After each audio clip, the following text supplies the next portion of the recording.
raíces en ese mundo oculto que está bajo la mesa y que es el verdadero imán que mueve esta ficha, la otra ficha.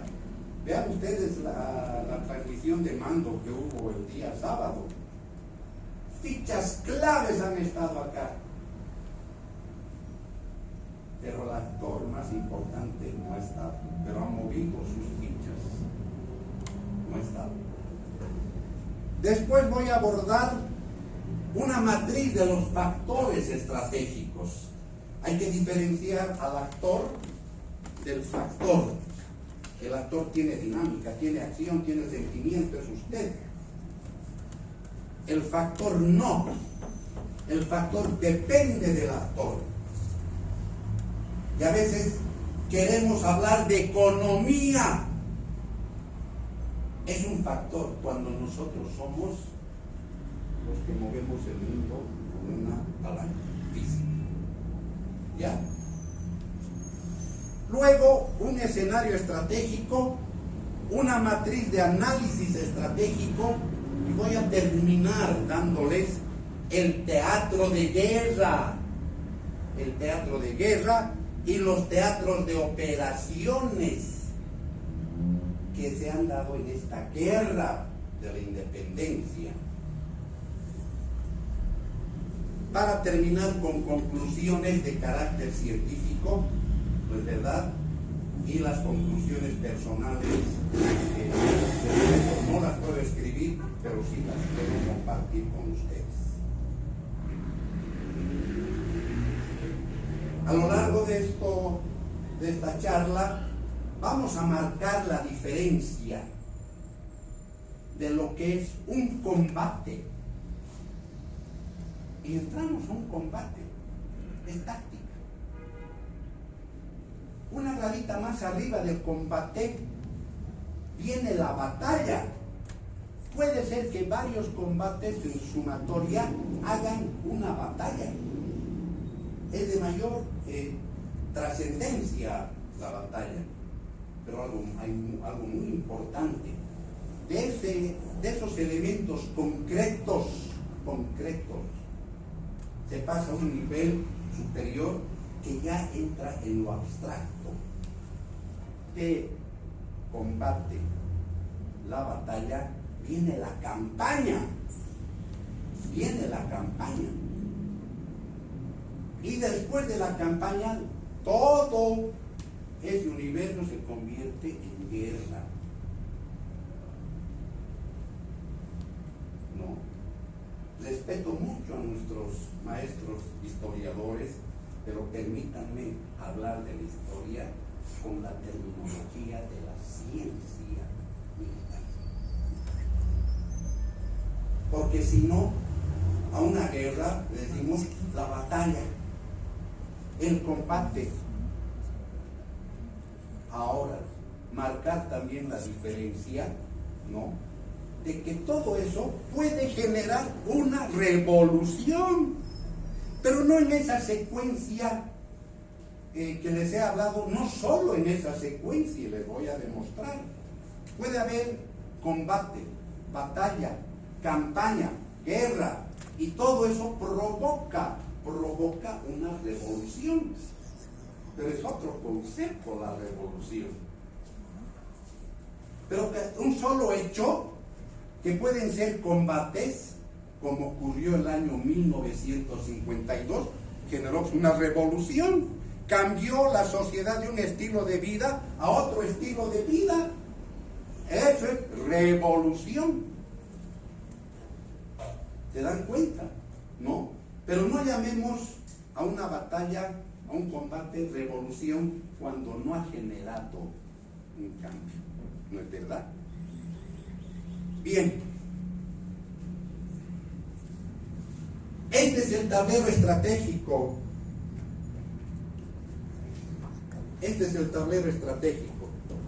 Fíjense, estoy hablando en tiempo y en espacio. El tiempo y el espacio llegan a ser dos elementos de la estrategia muy importantes. Hay que saber jugar. En estrategia es una habilidad y es una ciencia y arte, ¿no? De que debes tomar las acciones, porque estrategia es acción, en este espacio, en este tiempo, o en este espacio o en este tiempo. La convergencia de tiempo y espacio, cuando el tiempo y el espacio te dan las mejores oportunidades, se llama oportunidad estratégica y tome acción en ese momento. ¿Han visto esa película Corazón Valiente? ¿No? Cuando se enfrentan, ¿no? Y Mel Gibson les dice, todavía no, y van a la caballería inglesa, galopando, va avanzando, y los otros esperando. Alto, alto, alto. Ya, dice, ese tiempo y ese espacio cercano, levantan las pircas y a toda la caballería la acaban. Sorpresa estratégica. Les digo esto con tanta pasión que ojalá pueda trascender, porque este momento que estamos viviendo todos los bolivianos no es de políticos, es de estrategas. Tienen que saber manejar muy bien las relaciones con todos los países democráticos, lógicamente, en el tiempo y en el espacio oportuno. Por eso te insistimos que se enseñe estrategia en nuestras universidades, que se enseñe geopolítica en nuestras universidades, y no solo en la universidad militar. Y la sociedad lleva ese nombre: historia, geografía y geopolítica. La única. La siguiente es esta que hemos fundado en la región amazónica. Bueno, por favor, me apasiono mucho, pero compréndanme ya. Este es, miren, el siglo XVIII. Los imperios que habían, porque linealmente pensamos, ¿no? Las colonias, 1, 2, España, el rey, la monarquía. No, no es así. Tenemos que involucrar más actores. Está Inglaterra, España. ¿Qué estaba pasando en España? Napoleón estaba dominando. ¿Y qué era Napoleón? Francia, ¿no? Y aquí en esta puntita Portugal, que entró pues en el tablero también. ¿No es verdad? Entonces no estamos con un razonamiento dialéctico. Hay varios actores, ¿ya? España, Inglaterra, Portugal, Francia y Países Bajos, Holanda. Miren, esta era una colonia de Inglaterra, de Francia. Miren todito esto, de España. Esto de Portugal. Entonces, solo analizar estratégicamente esto, no había sido una guerra de las colonias de estos contra España. ¿Por qué? Porque en España estaba Francia ocupando. Fernando estaba preso. Francia intervino porque tenía aquí también una colonia. Y lo más importante, que ahora se está descubriendo todo, y hay literatura. ¿Quién movió todas esas fichas? Inglaterra. El plan de operaciones del Libertador por el norte y del otro por el sur, lo diseñaron en Inglaterra. La estrategia permite ver a los actores no visibles. Logísticamente, hay 4 elementos que se manejan para dirigir una guerra: estrategia, táctica, organización y logística. ¿Quién les dio la logística? Inglaterra. ¿Quién les dio la organización? Inglaterra. ¿Se dan cuenta? ¿Ya? Entonces, ese es el tablero. ¿Qué se distingue en este tablero, por favor? Hay un escenario cercano, un escenario de la Europa que estaba dominando el mundo. Ellos manejaban el poder. Este es el escenario cercano. ¿Quiénes estaban, para redundar? Inglaterra, lógico, si tenía aquí colonias. Él veía que solo España tenía la gran riqueza de los territorios en América y decidió tomar parte y quitarle esas colonias. Cierren los ojos y vean si la independencia, si bien fue para independizarnos de España, pero después de quienes hemos llegado a depender.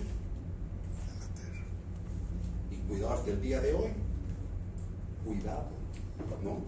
Entonces en ese escenario está Inglaterra, Francia en guerra con España, Inglaterra haciendo la planificación estratégica y tenía a dos grandes conductores que podía llevar a cabo el plan de operaciones de Inglaterra.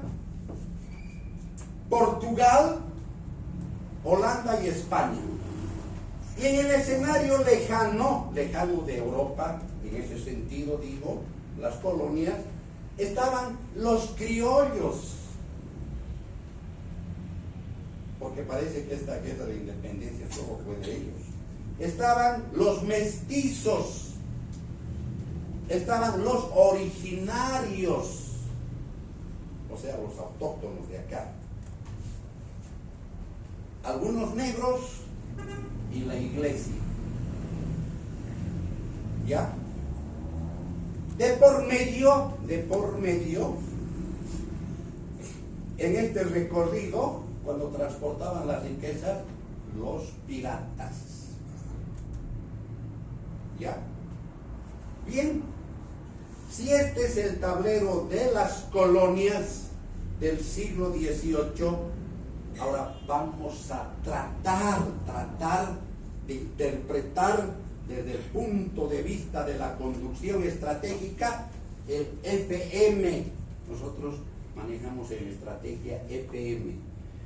Fines, formas, F. ¿Cuáles fueron los fines? ¿Cuáles fueron las formas? ¿Y con qué medios? ¿Está bien hasta aquí, por favor?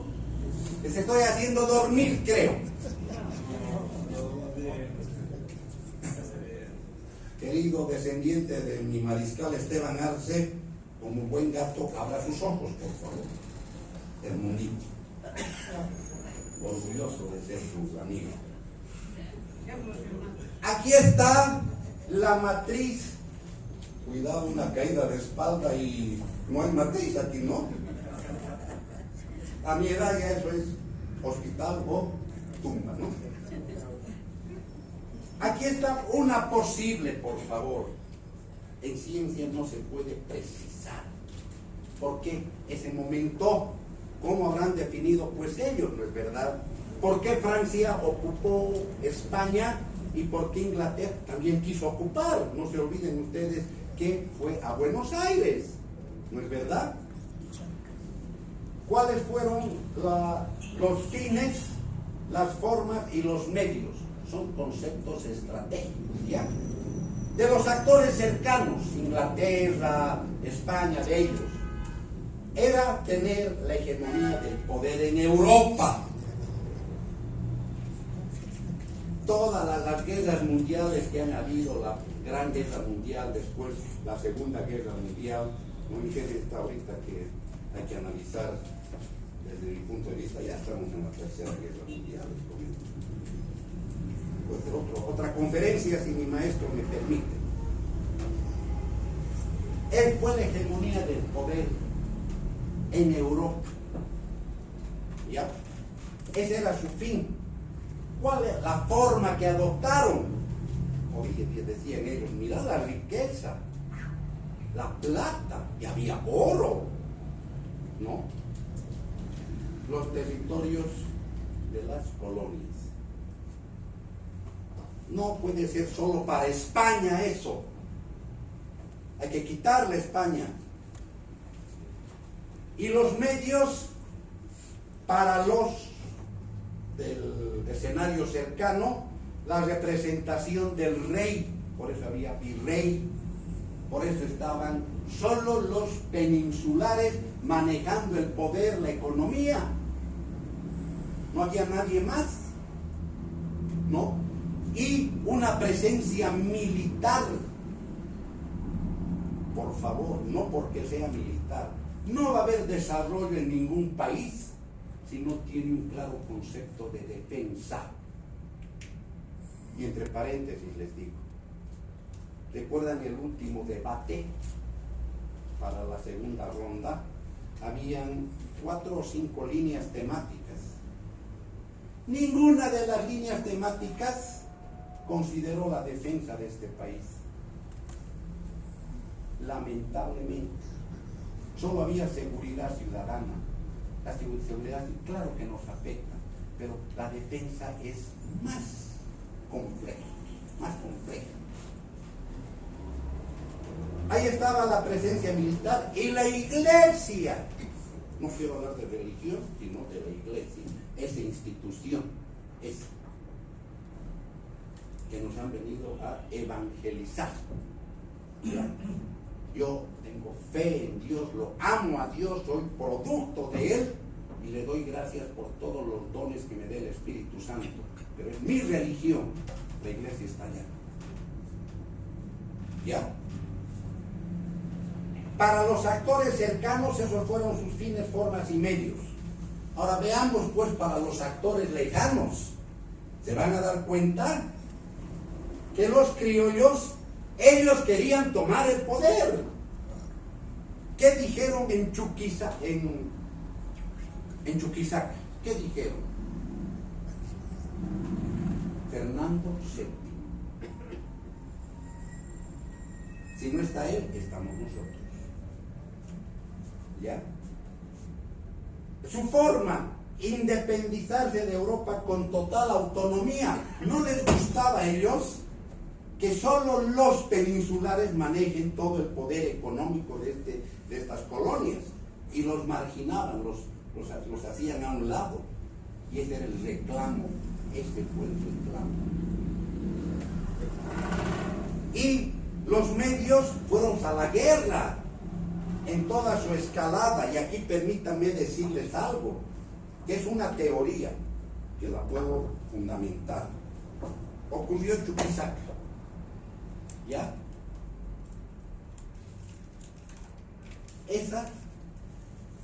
Ese acto histórico fue el primer movimiento que da inicio, para dar inicio a una guerra.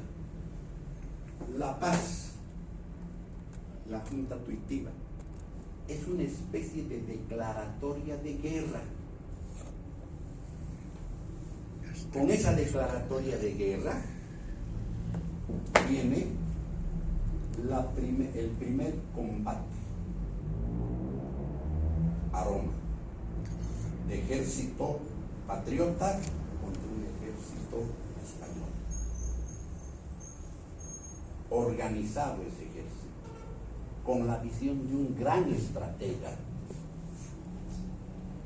el mariscal Esteban Arce.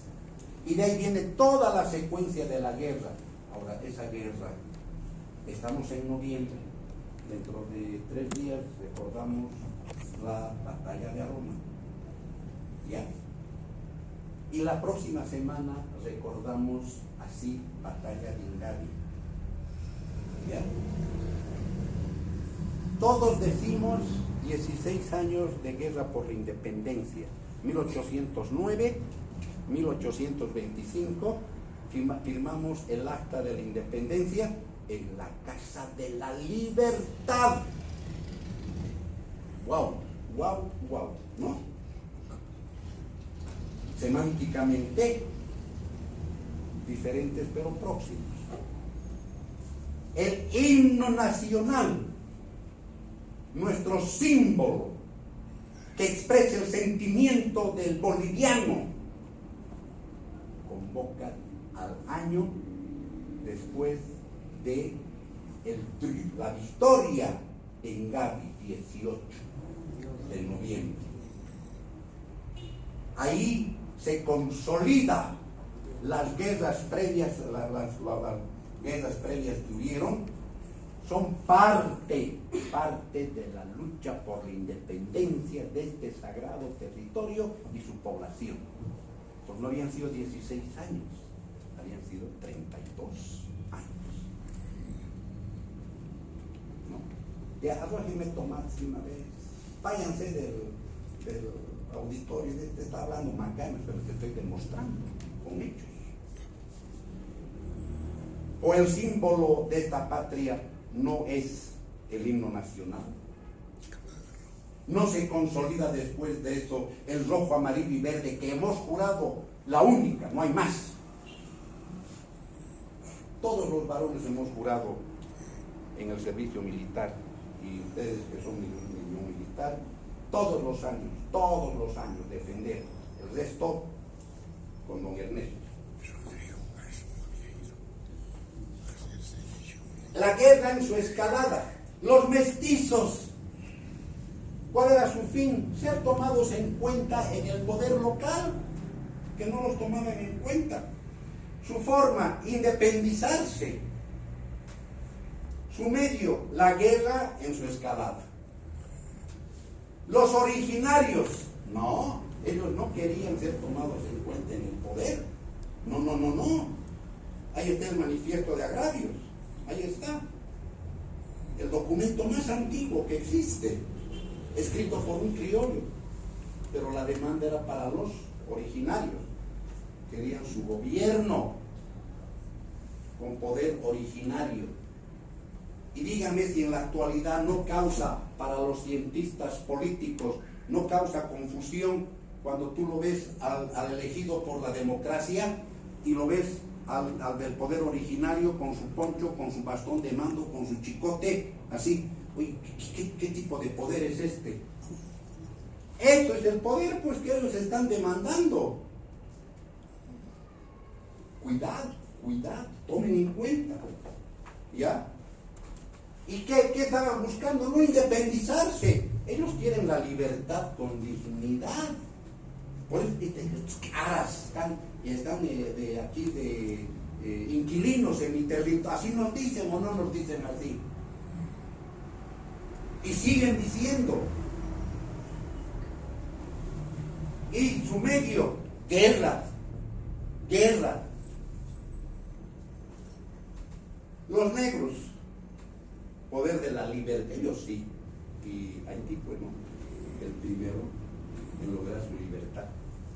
Dignidad, su forma, dignidad, guerra, toditos son guerra en su escalada. ¿Por qué? Porque cuando la palabra no es suficiente, la razón no se impone, es la fuerza que interviene. No porque quieran los militares, no. Es el conductor político y cometen serios errores cuando no saben, ¿no? Dignidad y la guerra. La iglesia, ¿cuál era su fin? El poder de la fe. Ese poder sagrado, ya no es malo. Su forma, evangelizando. ¿Ya? Su medio, ellos aprendieron las lenguas de los nativos, pero también enseñaron la lengua española. ¿No es verdad? Alfabetizar. Y se marcaba la diferencia entre Oriente y Occidente, entre las tierras bajas y las tierras altas. Bien, aquí demuestro la matriz de los factores estratégicos para cada uno de los actores. ¿Por qué es importante? Porque no es solamente circunscribir que la guerra de la independencia fue de los criollos contra los españoles. Ya se han dado cuenta ustedes de que había sido más complejo. Hay más actores. Hemos luchado, inclusive recuerdan los primeros meses de la República de Bolivia, le dijo, si no retiras a tus tropas, a los portugueses, te declaro la guerra. Y tuvieron que irse los brasileños, ¿no es verdad? ¿Recuerdan? Bien, entonces, fíjense ustedes acá. Todo es poder. La estrategia maneja el poder. La guerra es imponer la voluntad de una voluntad, el poder. La riqueza era importante. Buscar la independencia. Otros que buscaban la libertad.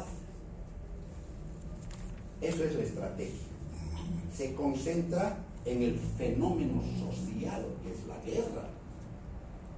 Y hay un tiempo y un espacio. Este tiempo, en ese espacio, es el que conocemos muy bien. Este está inconcluso. Este está inconcluso. No ha terminado hasta el día de hoy. ¿Ya? Estos son los elementos de la estrategia. Y el acto final, el acto de la estrategia, es la guerra. Por eso decía el maestro, es un fenómeno castrense, los estrategas. A diferencia del político, el estratega está adelante, está con su gente, está en el terreno. ¿Ya? Bien, vamos al otro, el escenario estratégico. Ya dijimos, ahí está Inglaterra, Francia, España, Portugal. Ya. Ellos tenían un objetivo acá, un objetivo político. Y los de acá, en los virreinatos y las capitanías que habían, sí teníamos un objetivo estratégico, que era lograr la independencia. Ese era nuestro objetivo. Pero en estrategia no es importante el objetivo. En estrategia lo importante es el propósito estratégico, lo que se llama el estado final estratégico deseado. ¿A dónde tú quieres llegar? Y es naciones libres y soberanas. Si esto se cumpliría, entonces sí vale la pena hablar de la independencia con su efecto en la libertad. ¿Ya? Ese es el escenario estratégico, después de haber analizado los fines, formas y medios. Ahora, vamos a entrar a esta matriz que consolida un poquito lo que estamos hablando. En esta matriz puede entrar la monarquía, las colonias y los originarios por la parte superior, o por la matriz, por el lado, la monarquía, colonias y originarios. Ustedes me dirán, ¿acaso esta monarquía se ha enfrentado contra esta monarquía? Sí, se han enfrentado. ¿Quién fue primero? Francia versus España. Eso causó el desequilibrio. ¿Eso ocurrió? Sí, señores, ocurrió. Ahora, la colonia contra la monarquía. Sí, desde Chuquisaca, La Paz y lo que fue ayer en Potosí, tan al estilo de la Francia. Revolución. Al rey Paz, lo ejecutaron a las autoridades.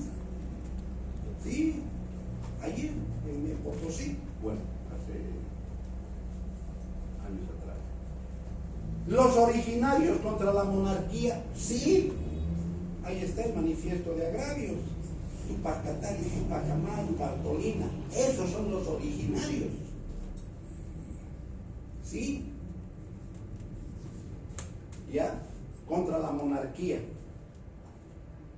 La monarquía contra las colonias. Las colonias contra la colonia. Los originarios contra la colonia. Lo que fue horroroso. ¿Cómo los ejecutaron? Ahora, Originarios contra los... Sí, sí. ¿Quién fue el que lo ejecutó a Atahualpa? Un originario, un colla. ¿Quiénes se aliaron con los españoles, los primeros españoles que llegaron? Los collas.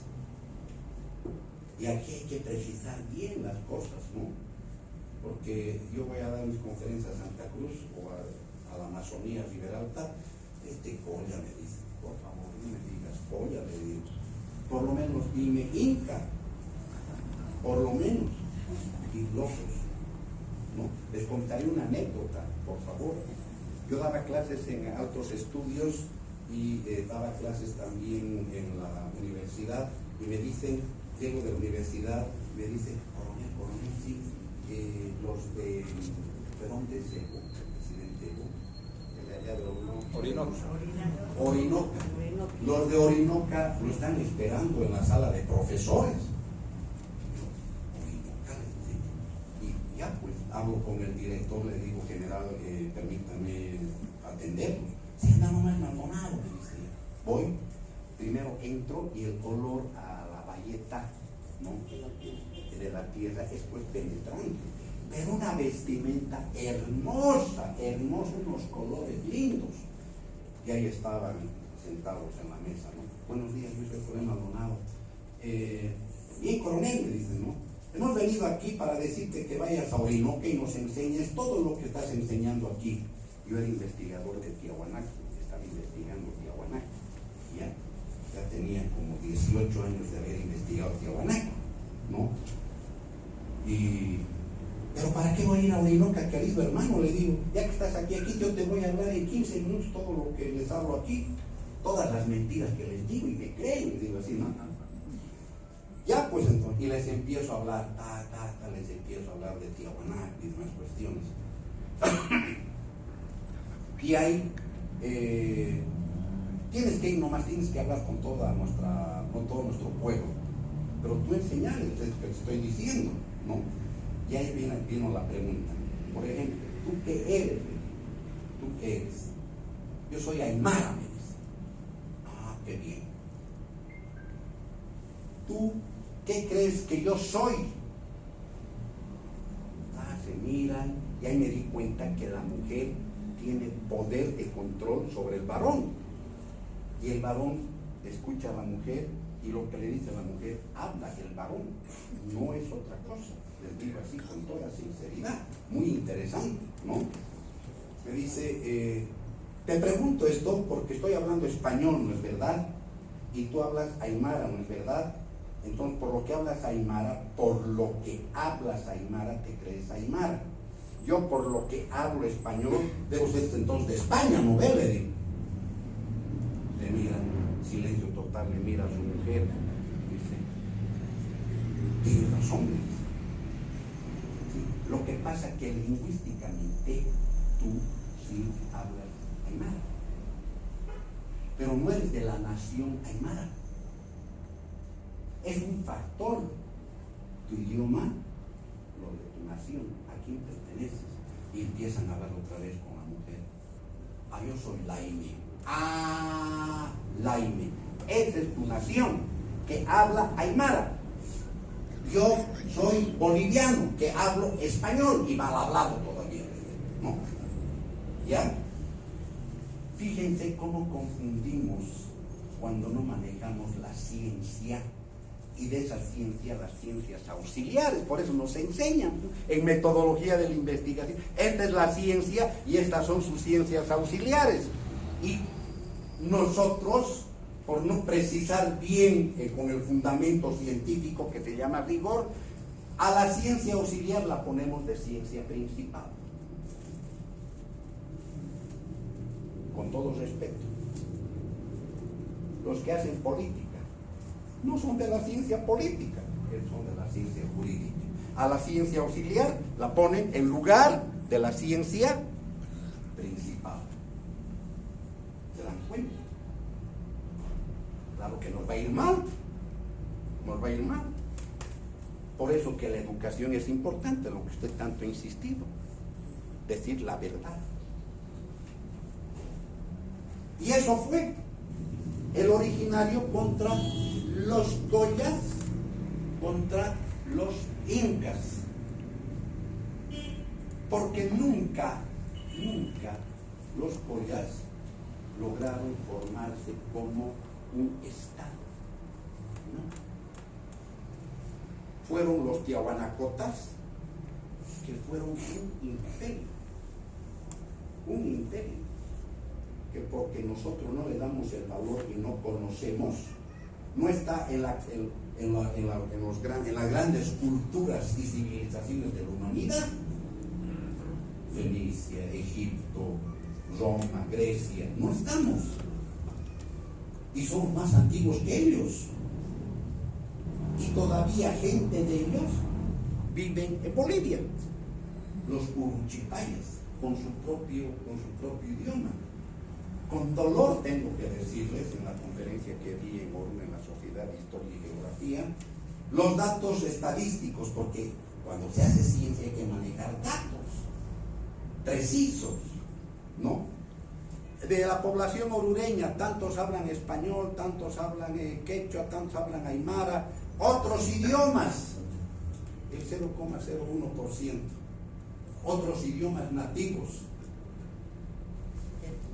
Terrible error manejar el Instituto Nacional. Pon pues precisa, por eso haces estadística. 0,01%, Puquina, los uruchipayas. Sé orgulloso. El día que de la transmisión de mando vino el gringo de Estados Unidos, vicecanciller, algo así, ¿es verdad? ¿No? Encantadísimo, me han mandado hoy día un video de la embajada. Dice, pero qué bella La Paz, teleférico, la Sagárnaga, ¿qué? Y les dice, les había dejado una consigna a los de la embajada. Turismo, pues en este país, el turismo es hermoso, todas las cosas que hay. Miren esos tejidos, y mandan comiendo la salteña, con qué gusto. Bueno, nosotros tengo hambre hoy, ¿no? Una belleza así. Miren cómo valoran. Y nosotros, lo nuestro. Y la otra cultura, y si uno tuviera olfato estratégico, turismo. ¿Verdad? ¿No? Y dice, ¿no? El otro, bueno, cosas lindas que pasan, que tengo que comentarles porque es así. No valoramos lo que tenemos en casa y tenemos nuestra madre. Entonces, se presentan tres grupos de actores: los de la monarquía, las colonias y los originarios. No se ha sido solamente una guerra de las colonias contra la monarquía, no, ellos también actúan. Y dos factores: un territorio propio y un territorio ocupado, ¿no? Para los dos es un territorio ocupado. Y ahí nace las alianzas estratégicas, los aliados. Falta determinar, tendría que ir a Europa, si en ese momento Francia era una monarquía aliada de Inglaterra. Que se pusieron, estoy especulando, tú atacás en este territorio cercano, ocupa España, y yo voy a mandar al territorio lejano a Bolívar y a San Martín para que inicien la guerra. ¿Se dan cuenta? Estoy especulando, pero esta segunda parte es verdad. Lo que me falta determinar es qué hilos tejieron muy fino los ingleses con los franceses. ¿Ya? Porque fue en ese momento que ocurrió esto. Surgen los amigos, los neutrales y los enemigos. ¿Ya? ¿Entre quiénes? Entre Francia y España, en una de estas expresiones. Entre Inglaterra y España, entre Portugal y España, entre Francia e Inglaterra. ¿Ya? Pero por el otro lado, había pues una especie de confrontación eterna, digamos así, entre los collas y los incas, pero también en las tierras bajas entre mojos. Ahí en San Pedro, Trinidad, se peleaban entre ellos. ¿Ya?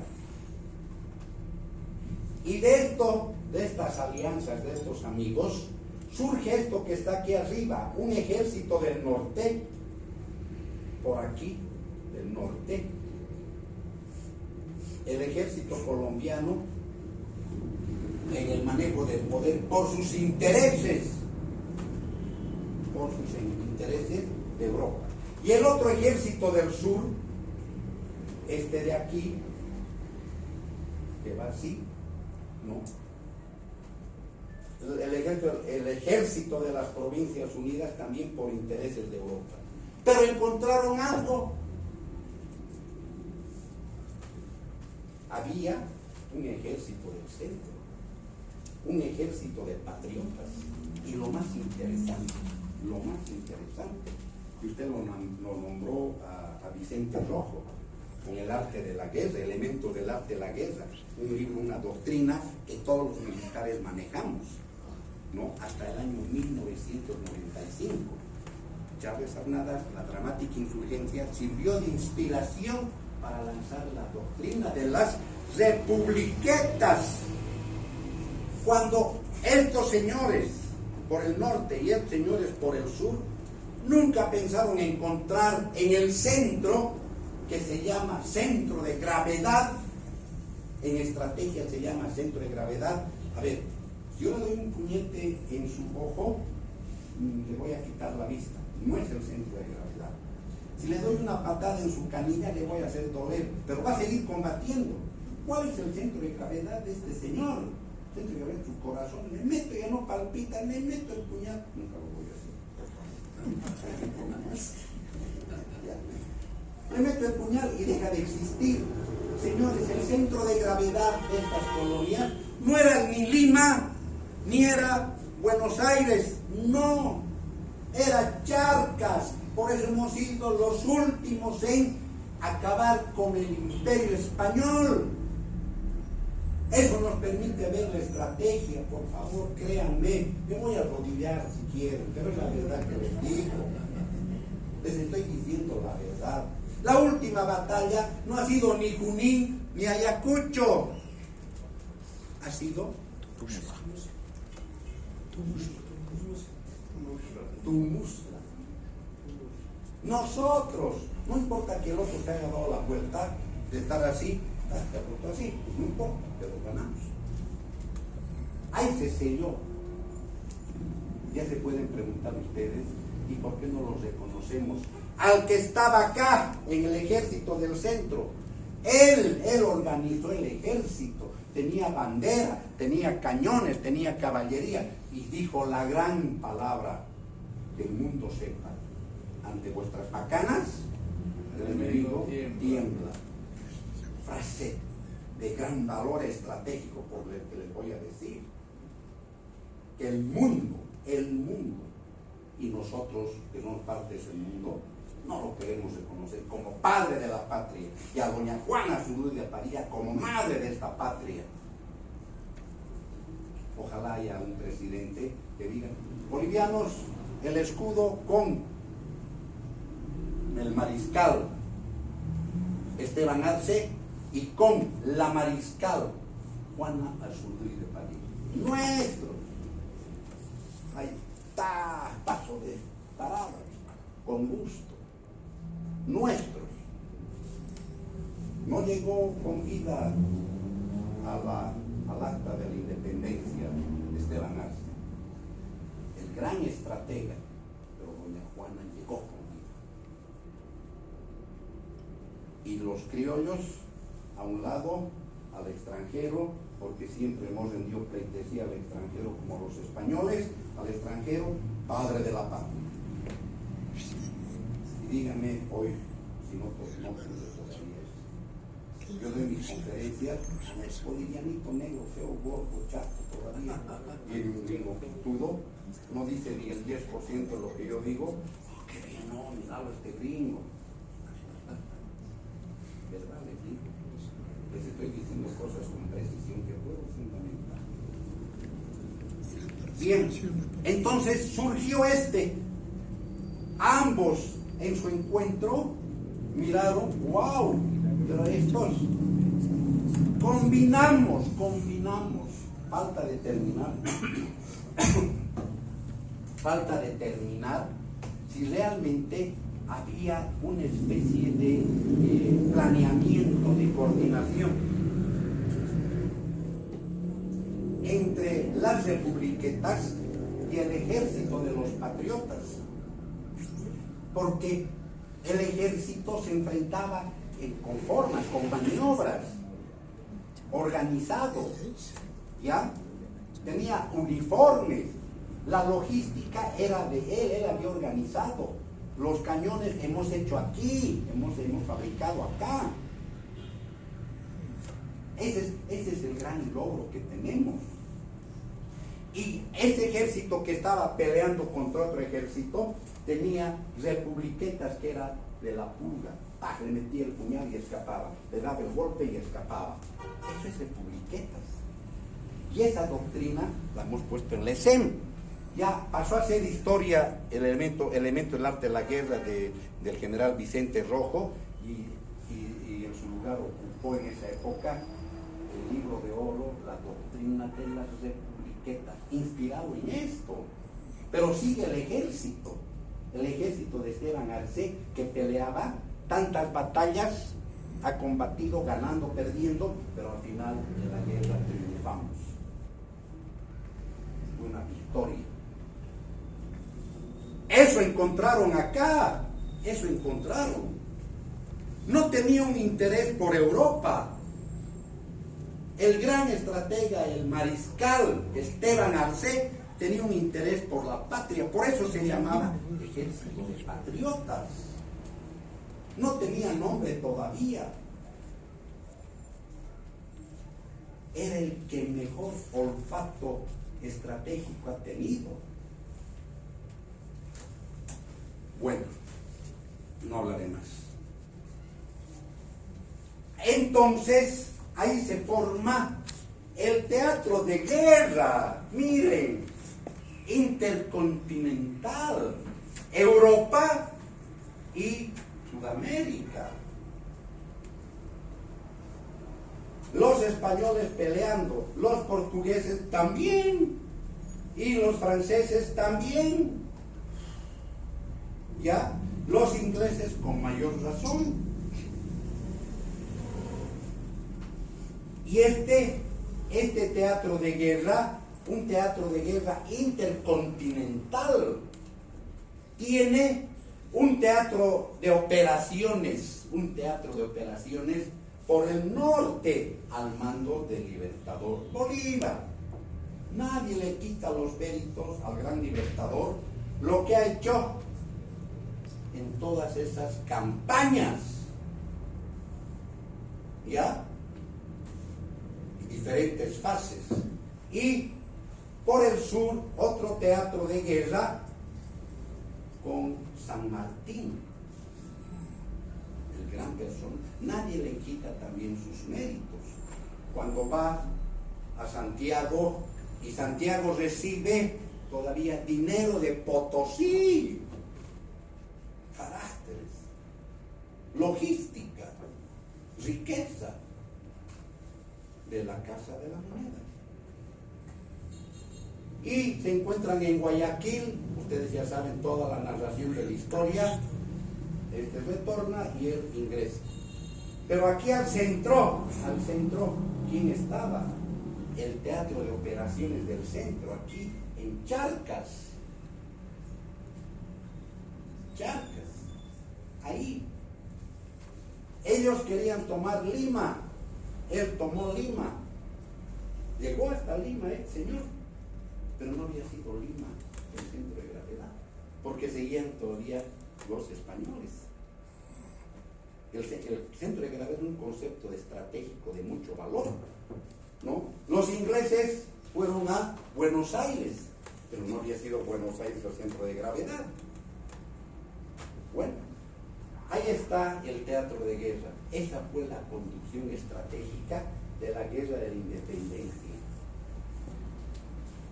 que termina en Ingavi, no termina en Toulouse.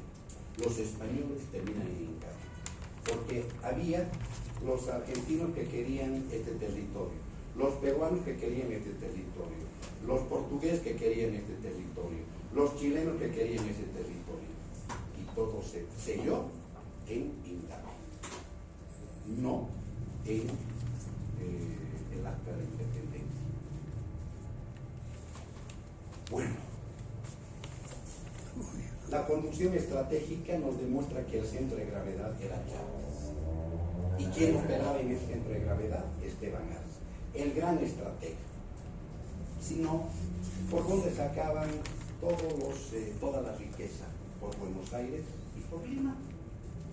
El centro de gravedad era este. ¿Dónde estaba la Casa de la Moneda? ¿No?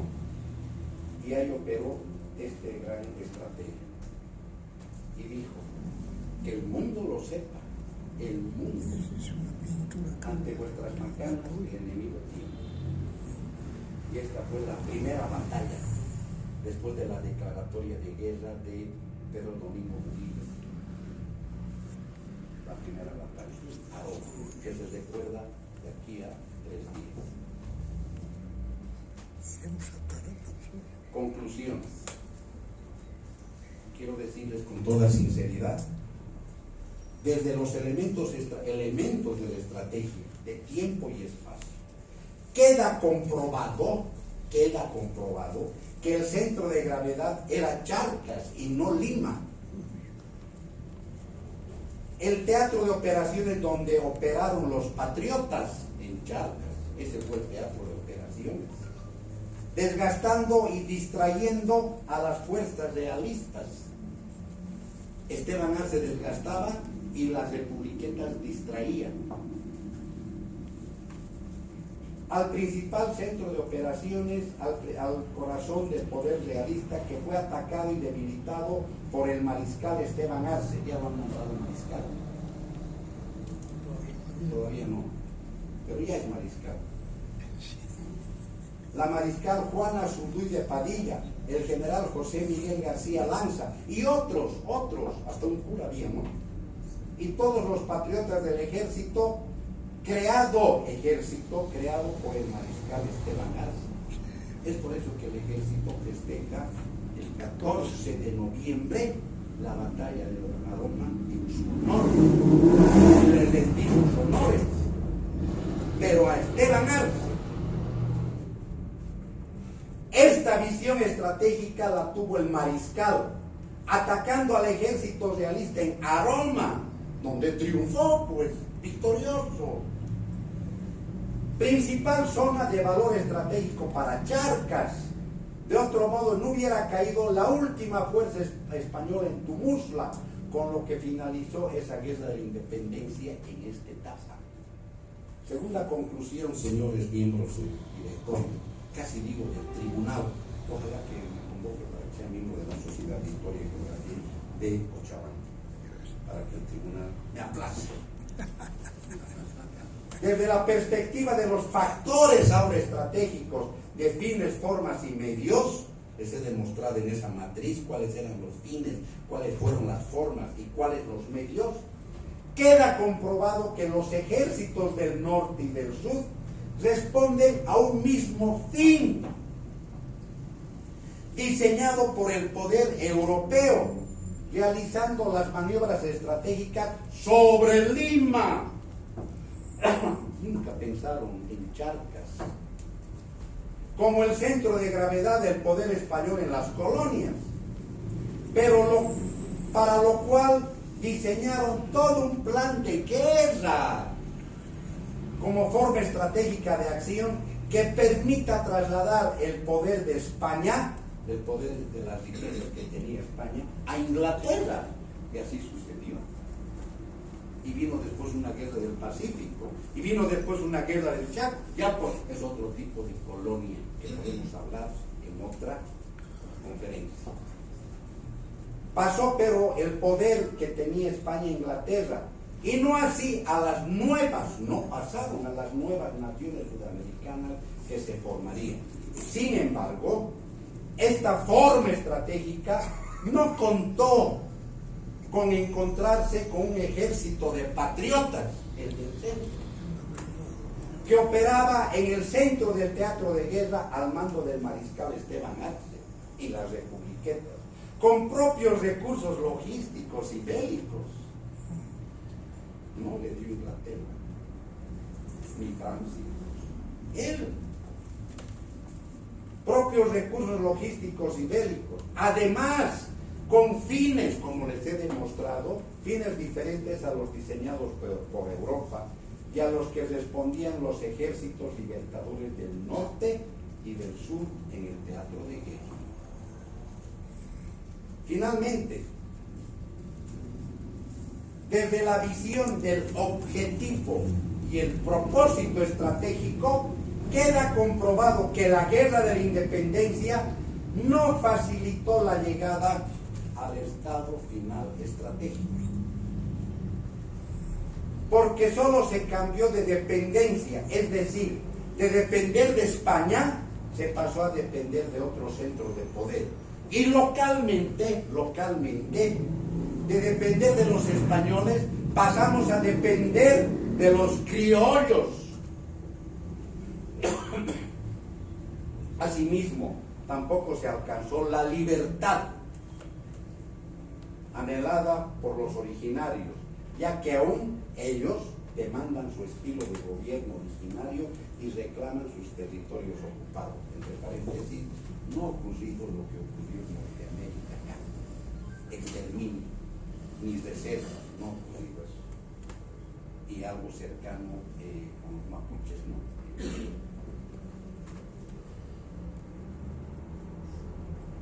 La guerra diseñada por el mariscal Esteban Arce no era de traspaso del poder de un actor a otro, no, sino de alcanzar la libertad, la total independencia y soberanía plena. Estado final estratégico inconcluso, no alcanzado hasta el día de hoy, lo que hubiera sido diferente si se sellara la visión estratégica y patriótica del mariscal Arce, explícita en la trascendental frase: que el mundo lo sepa, él ha desafiado al mundo. Ante vuestras macanas el enemigo tiembla. El enemigo, después de España, Inglaterra, después otras potencias mundiales, y nos han llevado a las guerras posteriores. Maestro, espero haber, quiero decir, brindamos los honores al gran mariscal Esteban Arce. Seamos justos con él, porque es nuestro, nacido en este territorio, ha peleado en este territorio. Una cosa es poner el pecho, no, y otra cosa es actuar allá y que por trascendencia absorba este territorio. Eso ha ocurrido con los libertadores. Ha tenido trascendencia estratégica, lógico. Todo lo que han hecho en el norte y todo lo que han hecho en el sur ha repercutido. Pero otra cosa es combatir y disparar ahí en el campo de batalla. Ellos no dispararon nunca. En este territorio de Chaco. Maestro, he concluido, agradecido a la Unión de Militares, al Centro de Diplomados, a la Sociedad de Historia, de la Región Amazónica y a usted, querido maestro. Gracias por su atención.